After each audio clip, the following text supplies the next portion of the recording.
This is an odd situation, Pat Gallen. Yes, it is. Here we are covering the Super Bowl, hanging out in a mall. I just bought some underwear and undershirts. Then I rode the roller coaster, and now we're talking about a football game. Yeah, and by the way, yes, there is a roller coaster here in the Mall of America, and it's not like one of those like tiny little thing like teacup situations. No, this is a legit amusement park in the middle of a mall, which for Philadelphians is a little bit weird. It's like if you plop this right in the middle of Willow Grove Mall, this is what you would get. It's an interesting situation because as media members, we are, when the Super Bowl comes around, we're just accustomed to hearing Miami or New Orleans or Arizona, something nice, something warm.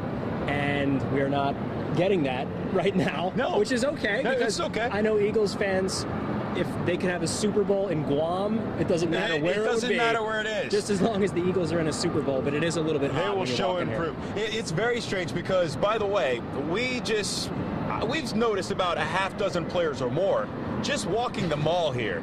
Okay, Eagles players, we saw Jake Elliott, we saw Grugier Hill, we saw Mac Hollins. Guys got off the flight, checked into their hotel. They're walking around with their cameras out like, hey, do you need an extra pair of gloves? We're in the perfect place to do this. It's very strange, and I think that coaches are always talking about focus and stuff.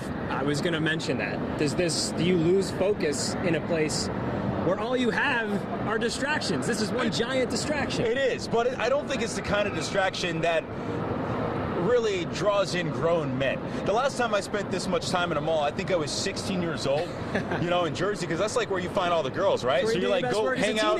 Yeah, you hang out at the mall with your friends because you're trying to talk to girls. I don't know if any of those guys are trying to do that right here. Yeah, no, I wouldn't worry about their focus. Obviously, they're focused on next Sunday, but the players just getting in, as you said, a bunch of them roaming around, trying to just kind of get their bearings here in town, just like we are. No doubt. Speaking of getting your bearings, our first night, and it was Saturday night. Okay. Me and photographer Tommy Gardner, we went to have a Juicy Lucy. It's a Minneapolis thing. So what it is it's a burger that they stuff with cheese. So it was a burger stuffed with cheddar cheese. It was pretty good. I'm interested. Doesn't quite rival the cheesesteak because they didn't go all in on the bread. The bread was average. It was kind of basic. You know what? Philly bread is where it's at. Minnesota here, I can see the beef is probably pretty good. The cheese, obviously, we're up in that county, that country. That's right. Should I go get one? You should. I definitely recommend you get a Juicy Lucy. I don't know if you'll run into Tom Brady or any of those guys out here. Won't see Tom Brady going to get a shirted banana. No. I don't think that's going to happen. No. Speaking of Tom Brady, so the news is he got 12 stitches out of his hand. It didn't seem like it was much of an issue against the Jacksonville Jaguars. That dude is battle-tested. No doubt. And how do you expect the Eagles to approach him as we're a week out now? I talked to Brandon Graham the other day before we left, and I asked him about how important it is to be as fresh as they are along the defensive front. He said he's never felt better at this point in the season. Incredible. And you can tell that it's true because they are relentless. But what helps is you put Graham out there, you put Curry out there. Look who you've got as your backup. You've got Chris Long causing fumbles. Yeah. You've got Derek Barnett, who is a first-round pick on the other side, plus Fletcher Cox and Jernigan and Bo Allen. The rotation is going to be so important in this game, and I know those guys feeling fresh is such a huge key. I think if I'm to look at this game and really break it down, I think the strongest individual unit in this game is the Eagles' defensive line. Yeah, no doubt. When you can go, as you said, 7 deep, and those guys are fresh. So I expect them to create a lot of havoc. And I think that for a lot of years, people have said, in order to beat the Patriots, you have to get Tom Brady off his spot. You have to pressure him. No doubt. It's easier said than done. But the key for the Eagles is they can pressure with 4 and play coverage on the back end, and that is a recipe for success, I think, for the Birds. On the other end, we look at Nick Foles, right? And he's kind of the odd man out based off resume.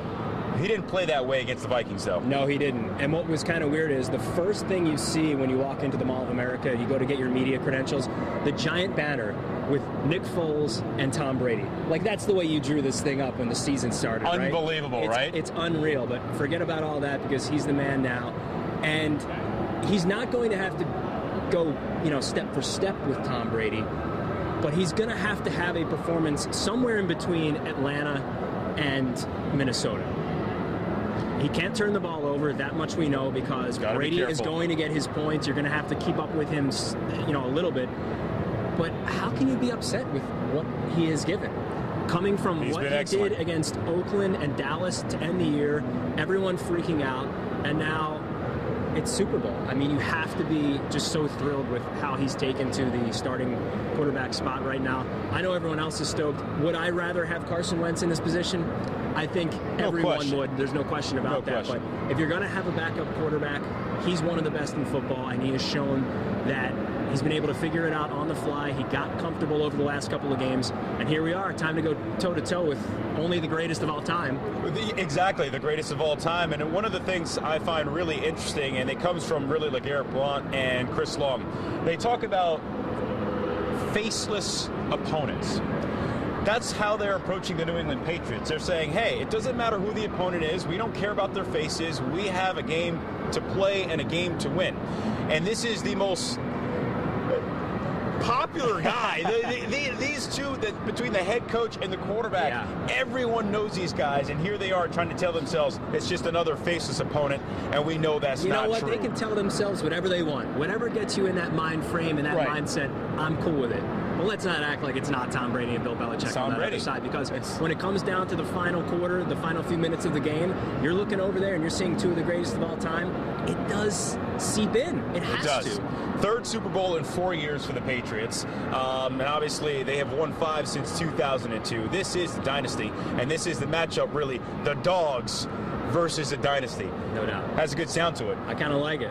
Well, let's go. You ready to go mess around in the mall here? Yeah, no doubt. We're going to go... what we're going to do, we're going to go... There's a roller coaster right there. I think I need something a little less adventurous. All right, we'll find the teacups for you, Don. Absolutely. Perfect.